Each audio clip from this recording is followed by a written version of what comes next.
All right, my friends, cut me off there. So let's see. In this definition, the measure also has potential overstate lifetime income for those who hit peak earnings right before retirement.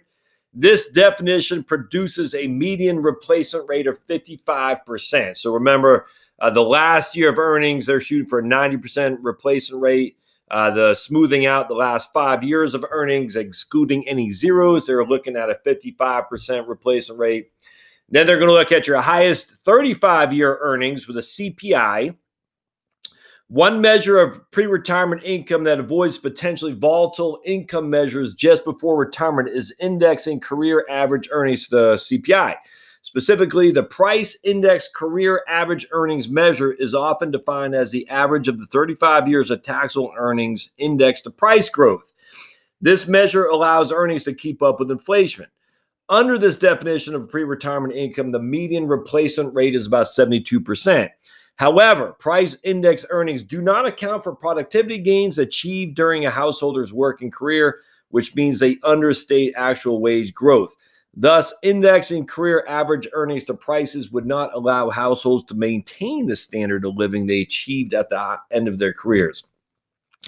Then they're going to use the same highest 35-year earnings with average wage indexed as opposed to indexing with inflation. And again, let's see here, they're going to say that's a 63% replacement rate. As the standard of living rises over time, using average wage index earnings allows households to maintain the standard of living at the end of their careers.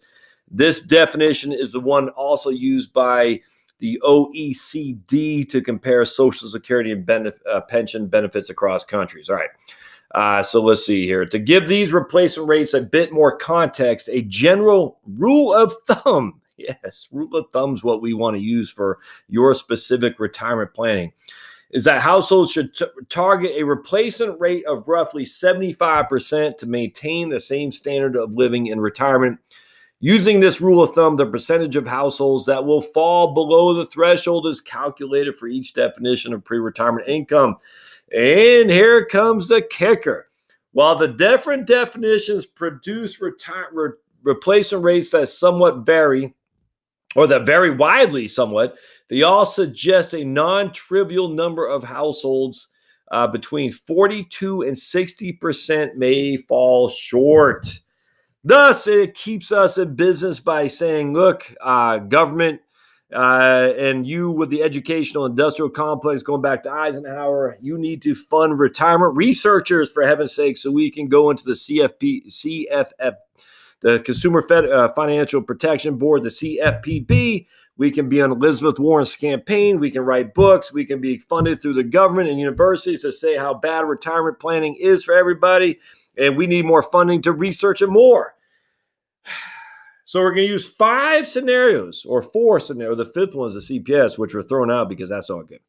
We're going to use 4 retirement scenarios. We each have a retirement replacement ratio between basically 55 to 90%. And by and large, half the population is running short of those retirement replacement ratios. Again, these are all rule of thumbs, which I always chuckle because rule of thumb isn't specific to me. Old Josh isn't a rule of thumb. Old Josh is specific to me. All right, so let's go back into where the backtracking is and to say, hey, no, don't blame us. Blame the CPS, because this is what's happening. The more I think about this, the more actually it irks me. Recent research by B, and this is the conclusion now. Recent research by B and Mitchell, 2017, has renewed concern around the accuracy of income measurements in the CPS. And some have wondered if this concern applies to retirement income estimates and other surveyed data sets as well. Now, my friends, if you read between the lines, what that's saying is the CPS is so jacked up, we have to assume other things are just as jacked up. And so that puts a whole challenge on everything we've been told up to this point. And what these researchers here are saying, no, trust us. No. So, and then they're going to say, such speculation has led to some question prior work suggesting of the large population of the such speculation has led some to suggest questioning the prior work that a large proportion of the population is ill prepared for retirement. To address such concerns, this paper has sought to answer whether other data sets used by retirement research also understate retirement income. Do you see what's happening? Such speculation, because the CPS is so jacked up, has led some to question prior work suggesting that a large proportion of the population is ill-prepared for retirement. Thus, the researchers who are suggesting that are saying, no, look, we're going to address these concerns. This paper will address these concerns. And we've sought to address to answer whether other data sets used by retirement research also understate retirement income. And the facts are they don't. They don't. No, we never said the CPS was jacked up. I get that, but the other ones are right. And they're also showing that other people, that 50% of the population is not prepared for retirement. So we need more government funding. This is exactly what's happening here. The findings suggest that the most commonly used surveys, of course, CPS is not the most commonly used survey. It's the only one that the government used to show that people are in poverty. Provides measure of retirement income that track closely with administrative data, especially in the middle of the distribution. The HRS, again, is a gold standard. And using the HRS, or retirement replacement rate, suggests that between 42 and 60% of households are likely to fall short of their target replacement rate of 70%, 75% retirement. Thus, concerns about the CPS are well placed, but fortunately, other measures of retirement income are available and generally accurate. Take our word for it. If this doesn't tick you off, man, I don't. This is so. I'm going to read you. I'm not going to do it on this podcast. I'll do it again, though. Gail Harriet, who's on the Civil Rights Commission, a libertarian law professor, had written a takedown of Elizabeth Warren's fraudulent book on the pending doom for middle class, which is where the CFPB came into being, Consumer Financial Protection Board, which is basically Elizabeth Warren's pet cause when she became senator and Obama became president. And all these guys, Munell, I'm disappointed. Let's just put it this way. This disappoints me greatly. I'm starting to get the point where I think there's been a fraud perpetuated on us all, actually. It's embarrassing. I sit there, I'm reading this stuff, the backtrack, and they're not saying the back. You just got to read between the lines. And the backtracking is such that, and then on top of that, what they were trying to say, and what's the ladies from the Consumer Protection, Consumer Reports, I'm drawing a blank that lady's name. All these guys were trying to take over the 401k market and Munell was part of it too, actually, by stating, and I have to go back and read some of the stuff. This is right in the heyday of Obama's, when Democrats had a veto-proof majority. They were trying drastically to take over the 401k market by saying the 401k had led everyone to basically poverty and retirement. And I remember that. And there's a lot of talk on government just essentially taking over 401ks, providing a 3% cost of living adjustment each and every year, guarantees that you cannot live, but you had no control over it. And I have to go back and read some of the literature back in 2007 and 8 and 9. And if Munell was part of that, and I think she was, let's just say I'm disappointed. There's no other way around that. It's like when you found out that Santa Claus doesn't exist. I hope you don't have kids in the car. You're sitting there saying, wait a second, man, I've been listening to you for all these years. It was when you find out the climate research was a fraud. You're like, look, I want to be green, but you guys are fraudulent. You know it, and you did it just to get money from the government.